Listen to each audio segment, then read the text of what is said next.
Well, maybe we'll get started with the introductory stuff. Our main topic today is Are Your Pictures Boring? And it's going to be by Jim Beardsley.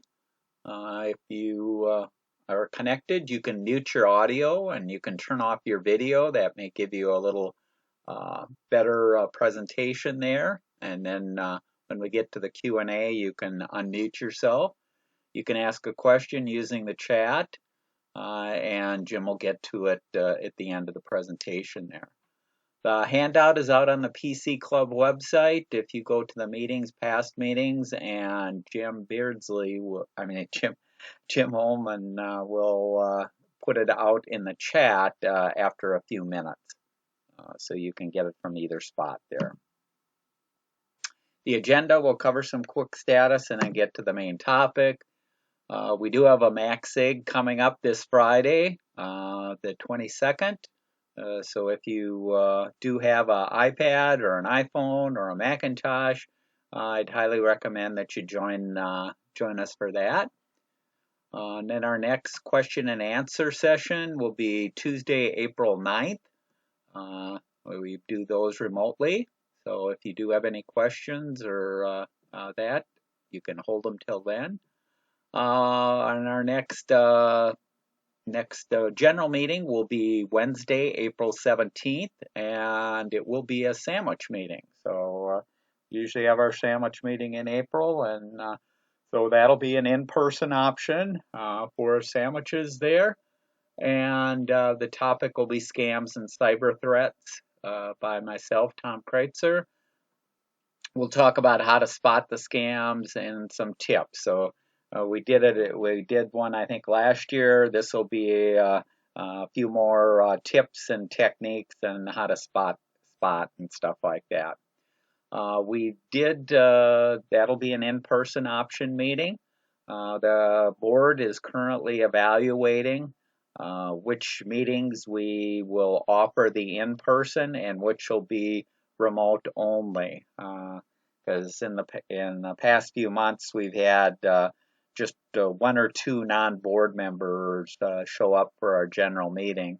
So we're trying to come up with a better solution where we can get people together, possibly some desserts, some food.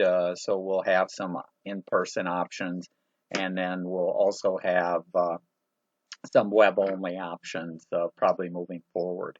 If you do have any ideas on or would like to talk more about it, contact any of the board members.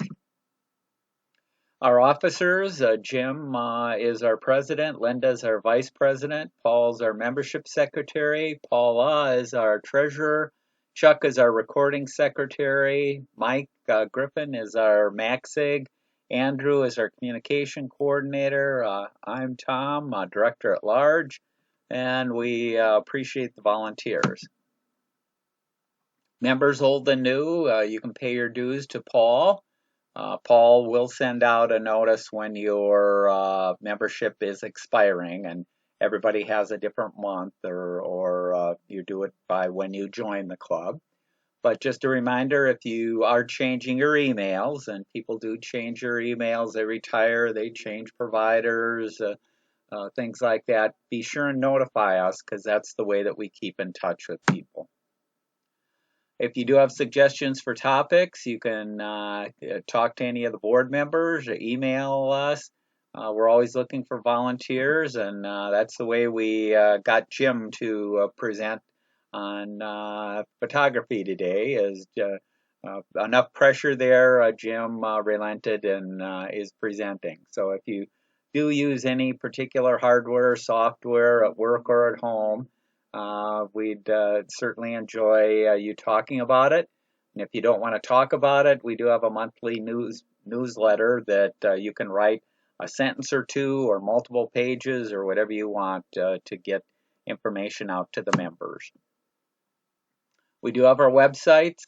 We do post our past meetings, slides, and handouts, and we try and record all the meetings and put that out there also.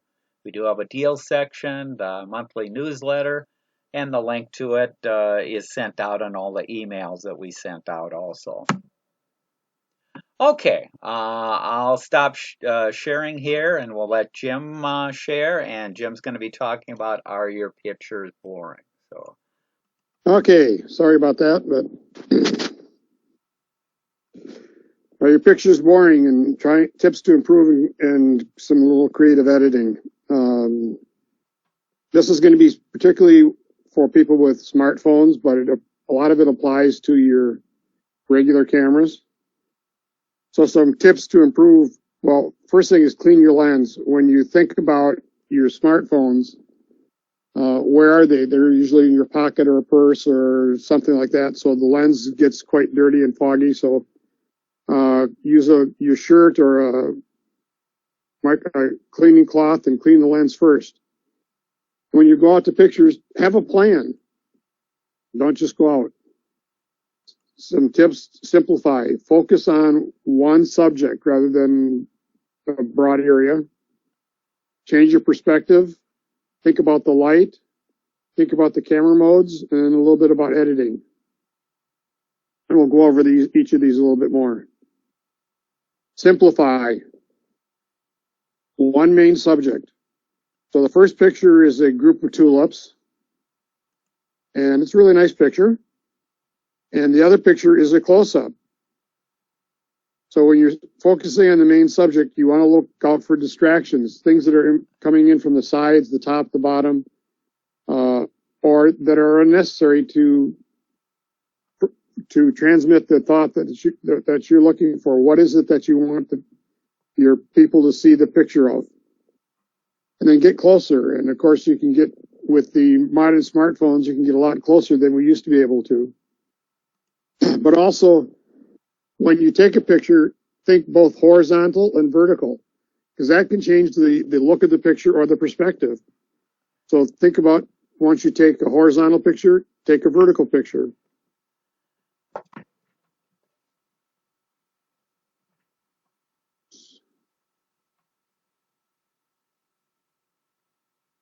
Perspective. Most of the time we shoot straight on, but you may want to look at shooting from the sides of an object, shoot from underneath. How do you shoot from underneath? Well, you need to get low. And the picture you see on the right, that was actually taken by taking my iPhone, holding it horizontally, and then turning it upside down and taking the picture. And the crazy thing about iPhones, if you do that, when you take the picture, it actually flips the picture right side up. So for those of you like me who are a little older and have trouble getting down low, I just held the phone down to the ground level, took the picture, and I got a nice little picture. Of course, this is a little movie, but and I think the same thing happens with the Android phones, that you can turn them upside down. But I could also have done this horizontally, and it would have taken the picture. So when you want to change your perspective, get underneath, look at the sides, look at the top, shoot from the bottom, get as low as you possibly can. And sometimes you want to get on top and shoot straight down. The tulip pictures, I didn't add it, but there's one that shoots straight down into the tulips. A very different perspective. Oops. Light. So you want to think about adding light from the side, from underneath, from inside. The picture you see on the right was taken by adding a little compact light and shooting it into the tulip, and then the camera was pictured on just below to the side of the tulip. And you get a very different look and a very nice little picture. You could also remove light. By that I mean, if it's really bright, you sometimes get a lot of shadows or bright spots, and you really want a more uniform picture, uniform color. So you can remove light. Well, how do you do that? Well, shoot on an overcast sky. I wouldn't go out and shoot today because it's so bright. But tomorrow, when it's supposed to be a little cloudy, might not be a bad day to go out and shoot. But you could also appear to have that overcast sky by blocking with your body or a diffuser. And I'll show you pictures of the diffuser in a minute. But one thing to watch out for and I've done this many times, is when I've shot a subject looking down on it for perspective, when I get back to my look at the picture, my shoes are in the way. So always look out for your shoes. Look around the area.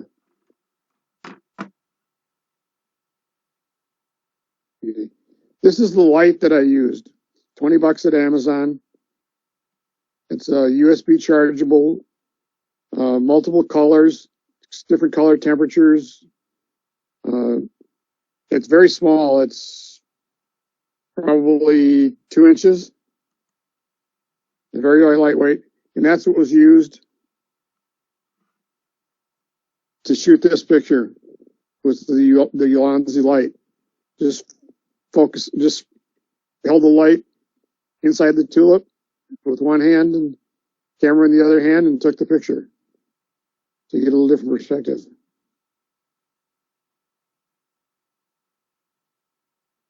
And this is the diffuser that I use. It's got a reflector. And again, it's $12.50. It's 5-in-1, so you get a diffuser, a reflector, a black, which is really interesting to shoot with the black. You can use the black as a background, a gold reflector, and a silver reflector.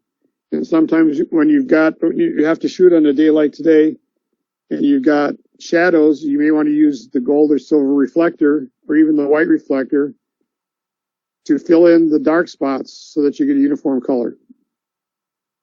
And this is 12 inches, so it's really easy to handle. Okay, talk about the steps. Excuse me for a second. It's a 6-step plan. This is the first step, and that's what's called pre-capture. And this happened to me yesterday, but not with my camera, but with my watch. I forgot to charge my watch, and I needed it. So check your equipment. Is the battery of your phone charged? Do you have lenses if you have that type of camera? Do you have a lens cloth? What's the location? Think about where you're going to be shooting. What are you going to need to take with you? Are you going to need water? Are you going to need a backpack? Are you going to need heavy shoes? A coat? A hat? Motion detected at the front door. Of course, that started today. There's road construction going on outside, so that may be happening off and on. What are the subjects you're trying to shoot? I went out the other day specifically to look at turtles because they're just coming out. Well, unfortunately, the turtles weren't out because it was such a cold and blustery day. But think about what's the subject? What is it that you want to capture? How do you want to capture it? Do you want to capture a broad landscape? Do you want to take a macro shot? Do you want to take a portrait lens? And then, of course, the weather. Tomorrow might be a nice day to shoot during the day, but tomorrow night or Friday might not be the best with the snow coming down. Or although you might want to take some snow pictures. And cell phones are great for taking snow pictures. Second step is capture. Slow down. Take your time. Too often we go somewhere, we take a picture, and then move on. Take that one picture, look around. Is it a better angle? Take another picture. Do a horizontal, do a vertical. Do the front, do the back, do the top, do the bottom. And then you can look at the different camera modes. Most of all our smartphones have what's called portrait mode. And the portrait mode will blur the background. And if it's on an iPhone, you can actually change the blur when you get into edit to something like the basic camera app. Macro mode. Almost all the smartphones have macro modes. Now on my iPhone, I can set it so it's automatic. I just move in close, and it switches from the standard camera lens to macro mode. Telephoto. Most of the cameras now have a telephoto lens, the smartphones. And use the telephoto. You get compression, blur out the background, And that allows you to step back a little bit. So if you're shooting, say, an insect, well, you don't want to use the macro mode on an insect because you have to get so close, but you might be able to use your telephoto to get closer and still get a great picture. And if you're having trouble with something like an insect that might be moving, most of the cameras have a burst mode where you can just hold the camera button down and it'll shoot a burst, and then you can see which of the burst is the best picture. Oops. One thing about is organize. Do you want to put them in albums or folders? How are you most likely to search for a picture? A couple weeks ago, a lady contacted me and asked me if I had a picture of a dragonfly because she wanted to use it she needed dragonfly pictures for a book. So I went to my system and went through and just typed in dragonfly, and all my dragonfly pictures came up. I use Lightroom to do that with, by the way. And I was able to find several of them that I could send to her, and she picked the one that she wanted. And so coming out next year, I've got a dragonfly picture that'll be appearing in a book in Canada on dragonflies. But how are you most likely to search for a picture? Is it an event, like a wedding or a birthday or something similar to that? A trip to Europe or whatever? Do you think more by date, the year, the month, the date?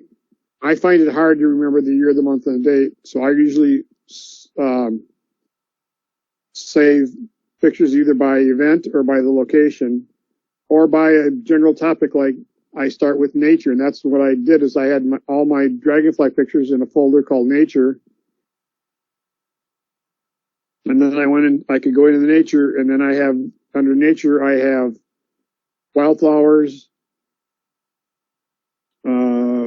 turtles, dragonflies, butterflies, bees, other insects. And so it's easier to find the picture that I want by using a good organization system. And then, of course, you could do something like location. Disney World, Europe, Duluth, Florida, whatever. But this will help you find your picture quickly.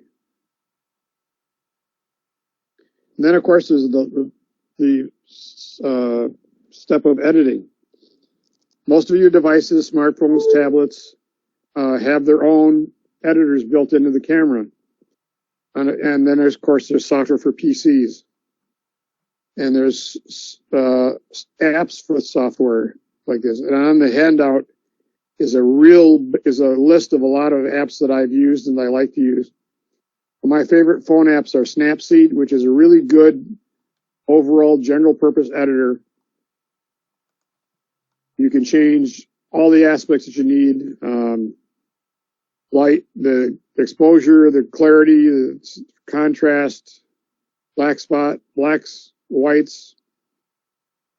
Reflect, I'll show you what happens with Reflect. Of course, the big ones are Lightroom and Photoshop. And they're a little harder to learn and to use, but they actually come in handy. And there is now, Adobe has added a couple other things.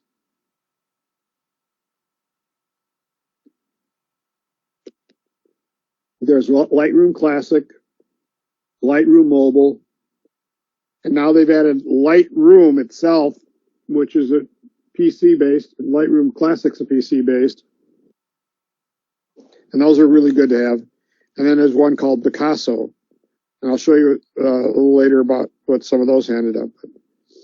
This is a picture I took in my garden with my smartphone last year. I submitted this picture to the American Rose Society annual photo contest. And as I was a judge, I wasn't eligible in the normal or regular part of it. But this took first place in the judges section of the contest. Oops. So on the left is Reflect. And it's the same picture that I took.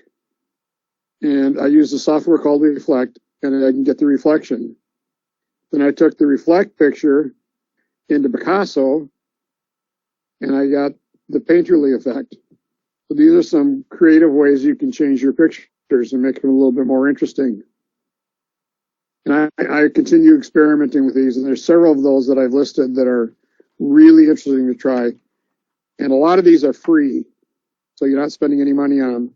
I looked at one yesterday. It's called Photo AI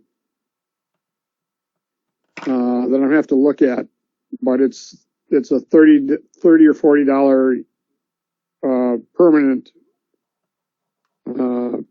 cost, but it looks like it's got some really nice AI fixtures to it. Step 5, okay, is sharing and exporting.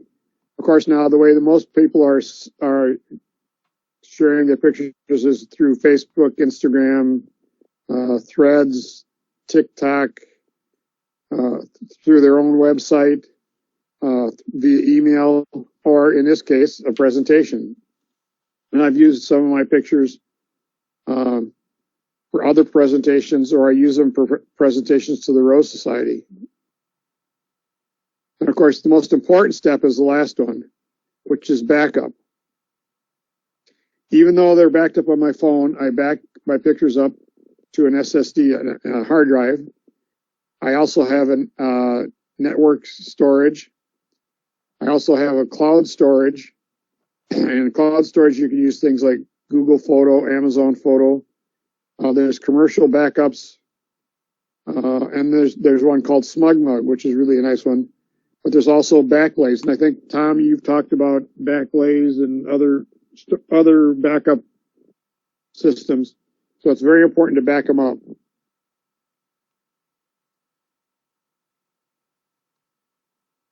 Okay, this is a picture of a rose I took in my garden.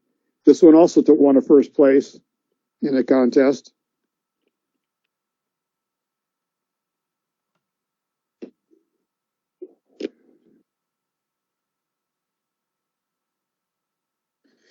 Okay, and this is the difference in lenses. So on the left is the normal lens of a picture of one of my daylilies. And on the right is the macro lens, using the macro, not a lens, but the macro feature on my smartphone. And you can see how much clarity there is there. You can see the texture of the petals and the sepals, and the stamens and the pistils and the pollen grains on there. So even though that's the exact same flower, totally different perspective, getting closer.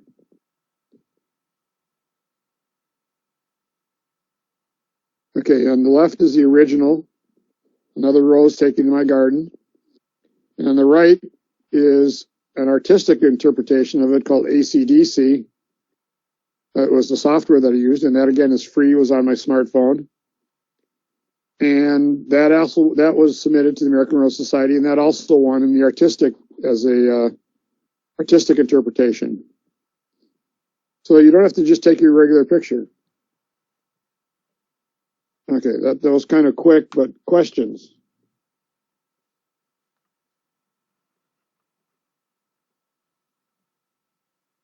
And do you have one, Mitch? Your hand is up.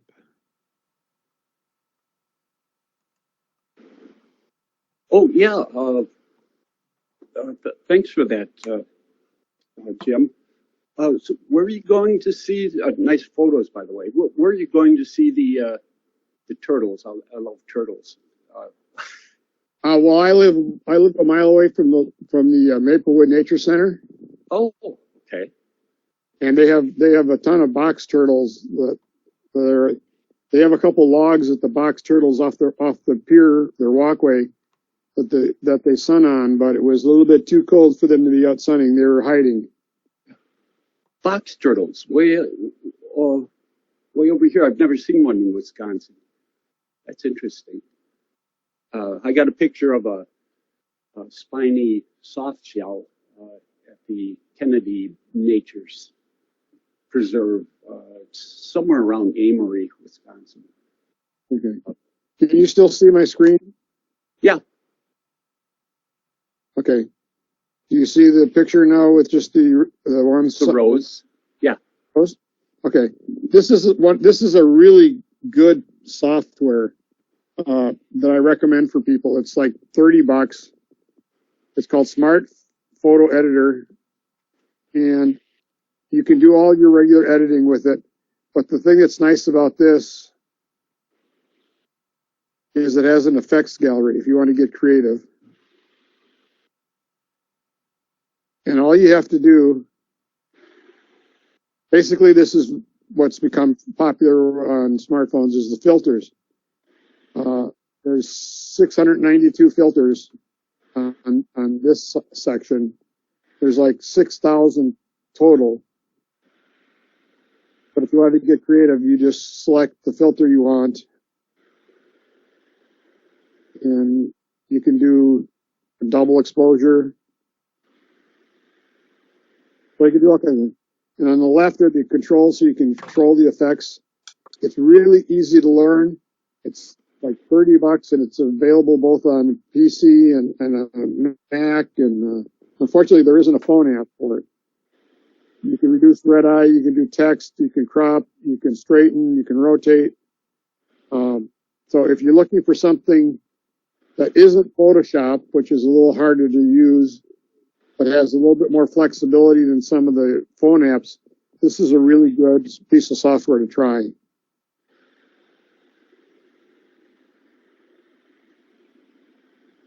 Any other questions?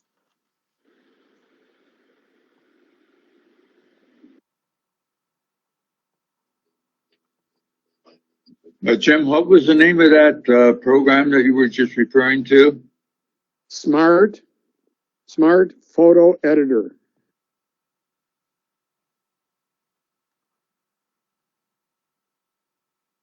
It's by a company named Anthropics, and they offer portrait editor, landscape editor, which are more specific to doing portraits and landscapes. But this is one that's really, really interesting for doing creative work. And again, it's like $30, and that's a one-time payment, and that's it. And you can do all the basic editing with it before you get to doing the creative.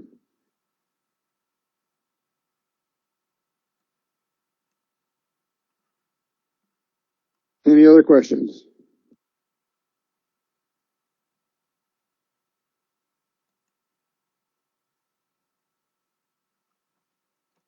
Yeah, Jim. John posted.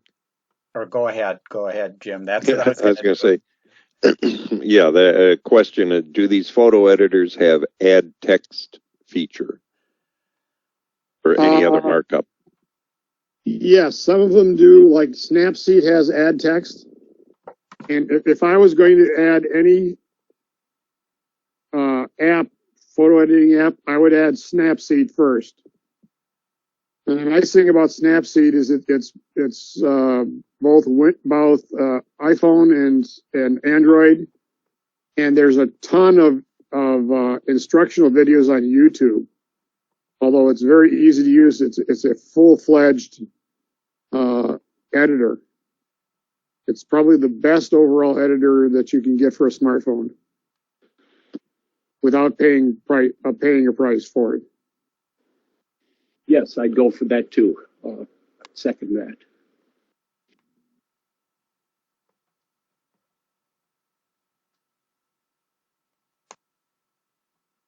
Any others? Jim, this is Tom Kreitzer.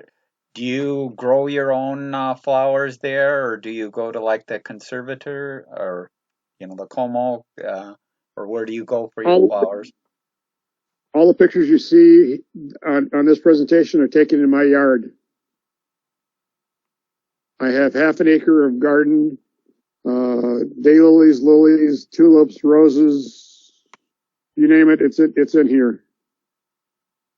Anybody who wants during the summer to come and tour and take some pictures, you're free to do so. I have a lady who's, how old is she? She's 89. And she comes once a year and walks through the yard and takes pictures of the flowers because that's what she likes to do.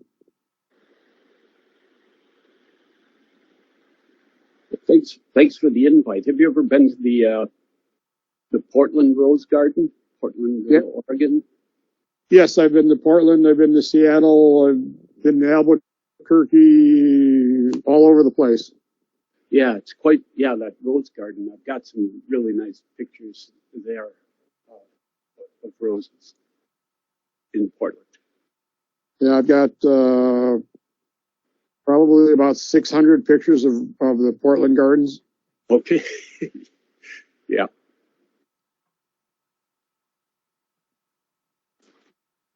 And again, if anybody wants to, come in and tour and take some pictures, feel free to contact me. The Maplewood Nature Center is a great place to go take pictures of wildflowers and turtles and butterflies, insects. And you may want to watch there. They've been having we've been talking about. There's a group called the Maplewood Nature Camera Club. We're talking about offering a course on photography in the Nature Center.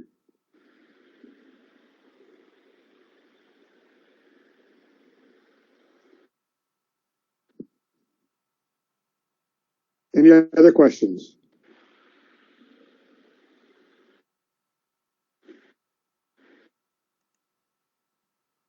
Thanks for that information. I'll have to visit the Nature Center. Also, there's two other gardens that I would highly recommend people if they want to take pictures. The Monsignor Clemens Garden in St. Cloud. Well, the Landscape Arboretum, of course.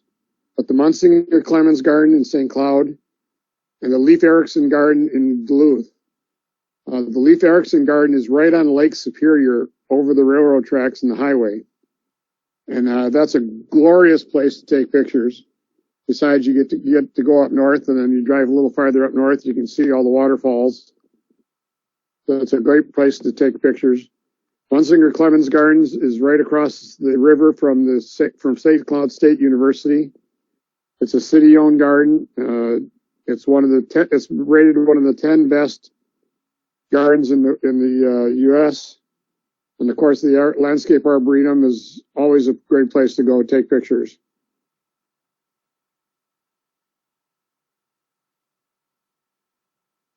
Would you mind spelling the name of the St. Cloud Garden? Monsignor, Munsinger, Clemens, Clemens. Okay. Thank you. And it looks like Jim has mentioned it in the chat also there, spelled it out if you can look in there. Okay. One thing I will mention too is in dealing with a lot of people with their phones and their cameras on their phones, I would say safely 95% to 99% of the people don't know all the features and functions that their phone on their or their camera on their phone has. And to that extent, I always recommend that people go out and do a Google search for your model of phone and search for the manual. And frequently the manual may be 600 pages long. Within those 600 pages, you'll have a section dedicated to the camera and how to use the camera. And I highly recommend that people go through that because you will see how to use, like Jim was mentioning, the macro capability. Most of the phones, if you pay more than a couple $100 for a phone nowadays, it comes with multiple cameras or multiple lenses, and a lot of people don't know how to change between the different lenses. And just all the capabilities that are built into these very sophisticated cameras that you already have access to with your smartphone. So go through the manual, learn about the camera. And the beauty of the cameras nowadays is you aren't having to buy film, you aren't having to pay to have it developed.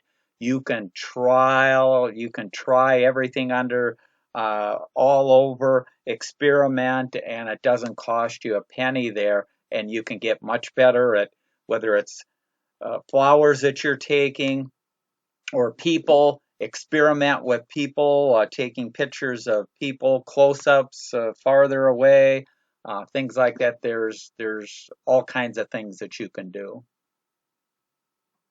Yeah, in addition to Googling it, the manual is YouTube. If you have, go to YouTube, and if you can type in like Galaxy S24 tutorial or iPhone 13, 14, 15 tutorial, and there's some really good tutorials on how to use the different features of your camera.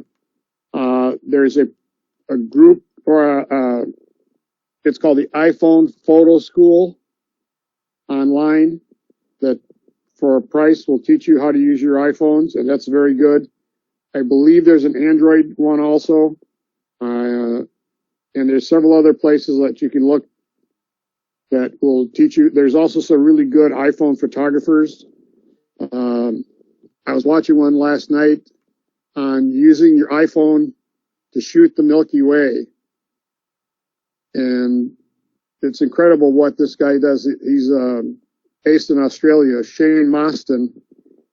I can't remember. I don't remember how to spell his last name, but he actually took really good Milky Way photos with the night mode of his iPhone.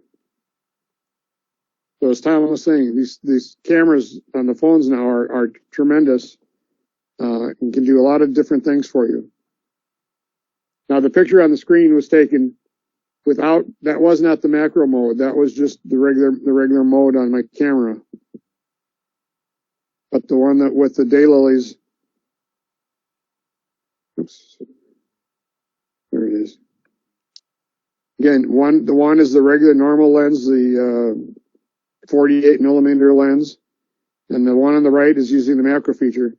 And with the iPhone 13, 14, 15, you don't have to switch to macro mode. You just get closer and closer and closer, and it automatically switches you to the macro mode. And I think the S24 from Samsung does the same thing.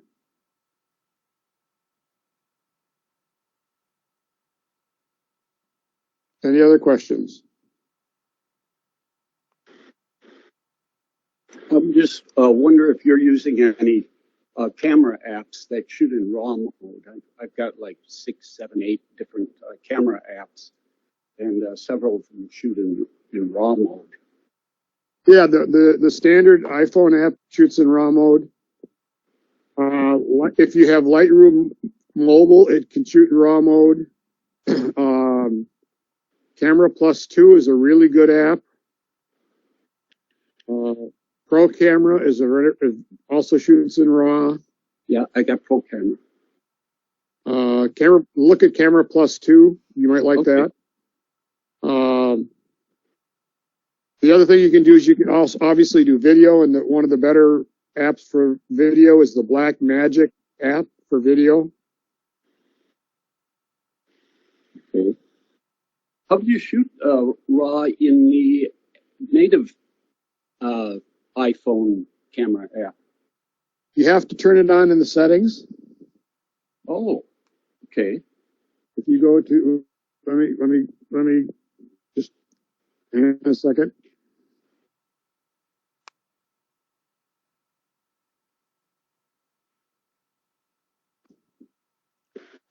Go to settings, go to camera.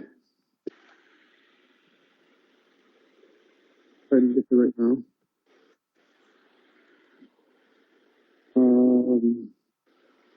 The other thing is to put on your grid. Make sure you put your grid. Performance.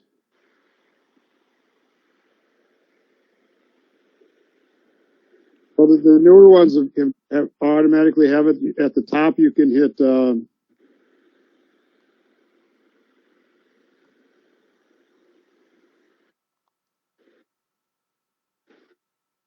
Yeah, I can't find it. Send me an email and I'll walk you through it. Okay. Yeah, I'm under the camera. I don't settings. What iPhone do you have? 12. If you go to the camera, it should shoot RAW automatically. It should be on the top of the camera. When you open up the camera app, Yeah. on the top, you should be able to find a place that says RAW. Let me grab my camera. Hang on.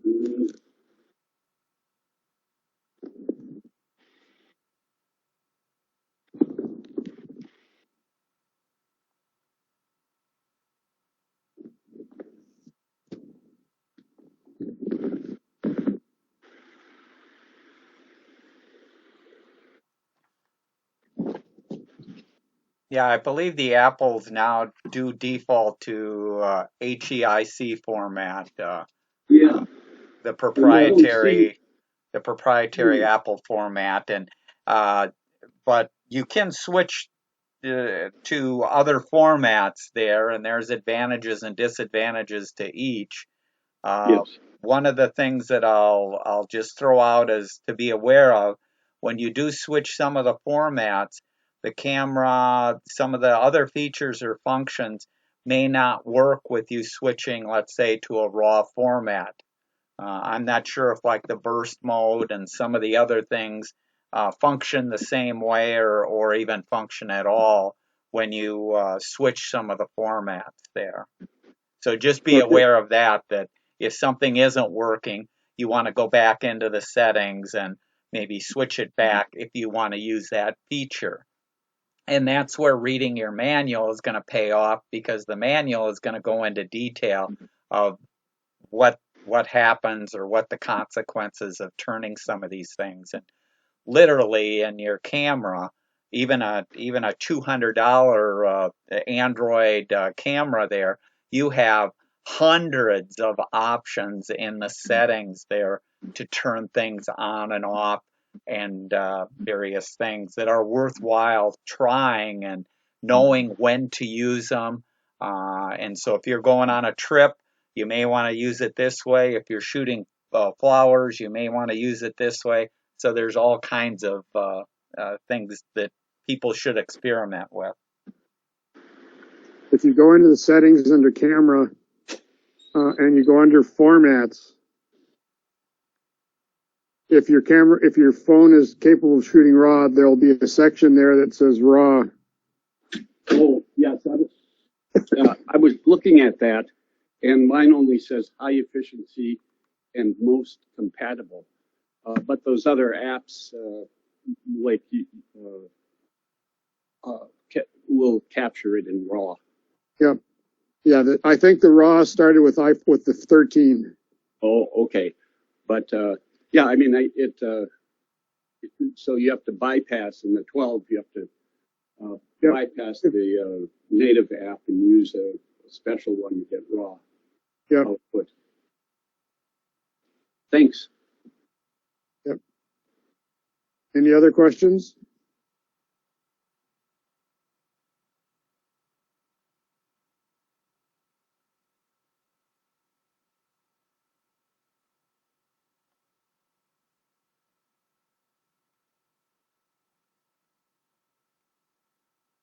Well, it doesn't sound like any other questions, but I'd like to thank Jim for presenting today, and I'm sure Jim is open to any questions or comments that you do have after the meeting. If you don't know how to get in touch with Jim, let us know, and we'll share his email there so that you can talk there. Jim, are you still connected? Does 3M still have a photography club? I believe so, but I've never been part of their camera club. Okay. Okay. I am part of the Maplewood Nature Camera Club. Actually, I was one of the founders of that. And I'm on Facebook and Instagram, and you can reach me through those, or as Tom said, send me an email or whatever. Is this presentation being recorded? Yes, it is. So it'll be posted after the meeting. If not later today, then certainly by tomorrow it'll be out there. And the nice Thank thing, you. and the nice thing about a lot of this stuff that Jim was talking about, whether it's some of the packages or the cameras themselves, you can experiment with all this stuff for very little money. You don't have to make a major investment. If you do decide to go kind of semi-professional and do things, then you can maybe move up to some of the services, the Adobe Lightroom and things like that. If you're storing photos, that certainly is a very good option Jim has talked about in the past. Also, if you aren't into want to store your photos online and back them up, we've talked about Amazon Prime. You can upload your high quality photos and store them up there, an unlimited number for free. So there are options for backing up and storing and sharing, and those are important steps like Jim was talking about, because frequently I'll talk to people who have had their phone damaged, or they've lost their phone or had it stolen, and all of a sudden they're missing 2 years or 3 years of pictures that they've taken that they've never backed up, and that. The other case is most of the people may not lose their phone, but they've taken thousands of pictures and they've never organized them. And unorganized pictures, you really should start organizing them, because if they're good pictures and you want to share them with friends and family or other people that enjoy roses and things like that, you have to put in a little bit of effort there and organize and share them there. So thanks, Jim. One comment was I like this software, the website called smugmug.com. There's various levels that you pay for, but you can create your own photo galleries, and everything that I shoot, I've got like Tom, thousands of pictures. They're out on SmugMug. They're backed up automatically to SmugMug, as well as when I back up my system to Backblaze. And so I've got, plus my network address storage here. So I've got at least 3 places that I have backups.